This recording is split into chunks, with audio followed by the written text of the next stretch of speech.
Лошото раководење на државата и корупцијата на социјалистичките влади на Хуго Чавес и Николас Мадуро ја турнаа Венецуела во сиромаштија, економски хаос и покрај богатството од нафта.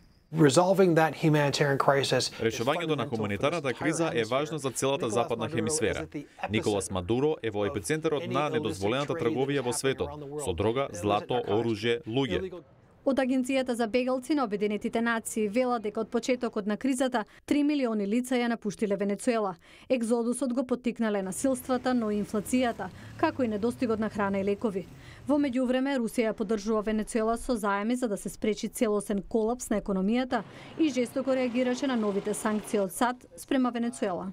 Но зошто Русија го прави ова?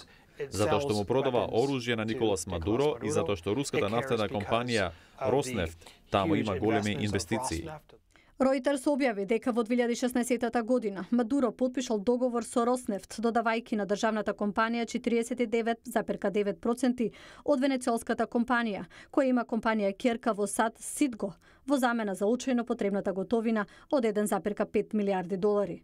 Во периодот од 2006 до 2017 година, Москва на Венецуела дала кредити од најмалку 17 милиарди долари, со што останала втор најголем заемодавач на Каракас, веднаш по Кина.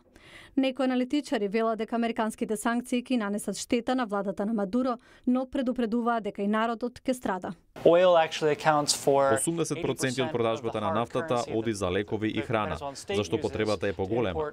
Реално е да се очекува дека санкциите ќе ја влошат хуманитарната криза. Во моментов САД го проценуваат ефектот од економскиот притисок на САД, а воената опција останува на маса.